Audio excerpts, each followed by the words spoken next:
कीर्तन करते करते नाम के साथ जब मानव तल्लीन हो जाता है, तब उसको समाज क्या कह रहा है, व्यक्ति क्या कह रहे हैं, लोग क्या कह रहे हैं, इसकी बात कुछ चिंता नहीं होती, और वो संकीर्तन के साथ एक रूप होकर और तालस्वर के साथ एक रूप होकर भगवान का दर्शन करने लगता है।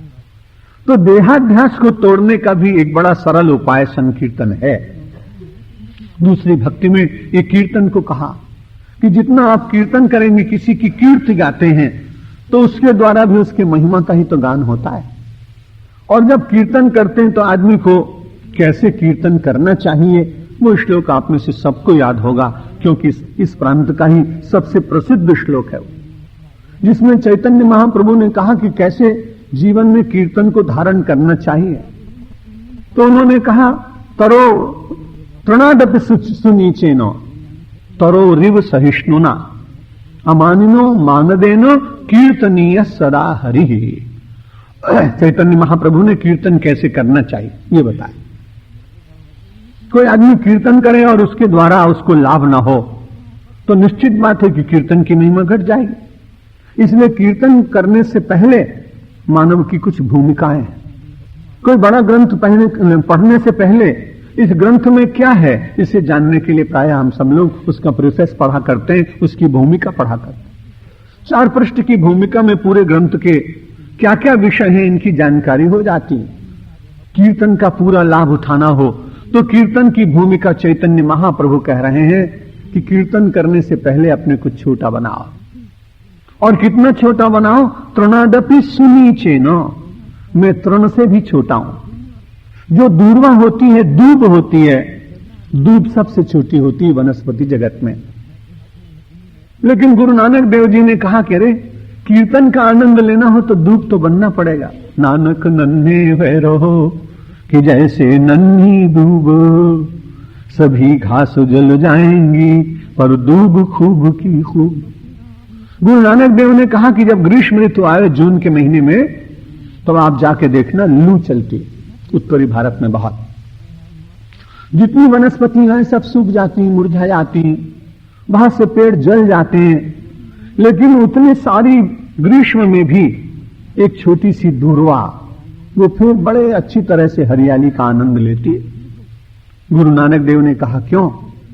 क्योंकि उसमें एक तो गुण है कि बहुत छोटी बन के रहती है, और दूसरा गुण यह है कि अपने मूल को कभी नहीं छोड़ती। बहुत जो बालक अपने मां के अंक के साथ लिपटा हुआ है, उसे वात्सल्य का कितना आनंद मिलता है। इसलिए जो संसार में कीर्तन करता हुआ चलता है, वो परमात्मा के साथ बहुत ज्यादा निकट सन्निधि का अनुभव कर रहा है। एक बहुत बड़ा मेला हुआ कहीं, और उस मेले में जाने के लिए एक पिता तैयार हुआ, उसके 2 छोटे बालक। उन्होंने भी हट किया कि हम भी मेला देखने चलेंगे। कहा बहुत भीड़ है, तुम लोग खो जाओगे, इसलिए मैं तुम्हें नहीं ले चल सकता। लेकिन बालकों ने हट किया कि नहीं, हम चलेंगे। वो दोनों बालकों को ले गया और दोनों बालकों से कहा कि भाई एक काम है, तुम दोनों को तो मैं अपनी गोद में नहीं बिठा सकता, लेकिन तुम में से एक को मैं बिठा सकता हूं। एक बालक ने कहा आप बिठाना भी चाहें तो मैं बैठूंगा नहीं, क्योंकि मैं तो अपने स्वतंत्र चलना चाहता हूं मेला देखने। तो दूसरे ने कहा मैं तो यही चाहता था कि आप मुझसे पूछें, मैं तो आपकी गोद में बैठकर मेला देखूंगा। अब उसने क्या किया कि अपने बच्चे को कंधे के ऊपर बिठा लिया। गोद पर बिठाता है तो देख नहीं पाएगा, इसलिए कंधे के ऊपर बिठा के उसको दोनों पैर पकड़े हुए मजबूती से। बाप के दोनों हाथ तो इतने फंस गए कि अच्छी तरह से मजबूती से बेटे को पकड़े है कि कहीं गिर न जाए। लेकिन बड़ी अच्छी बात है कि बेटा बड़ा स्वतंत्र, जब भी कोई मेले का दृश्य देखता है तो आनंद में आके ताली बजा बजा के कहता हा ये खिलौना कितना अच्छा, ये सर्कस कितना अच्छा, ये व्यक्ति कितना अच्छा, ये गाय कितनी अच्छी है, हाथी कितना अच्छा जा रहा है। जितनी देर तक वो घंटे 2 घंटे मेला देखता रहा। और दूसरा बालक जिसने कहा था कि मैं अपने आप ही देखूंगा, प्रस्ताव तो उसके सामने भी रखा गया था पर उसने स्वीकार नहीं किया। थोड़ी देर के बाद पिता की दृष्टि गई तो देखता क्या है कि वो बालक कहीं मेले में खो गया।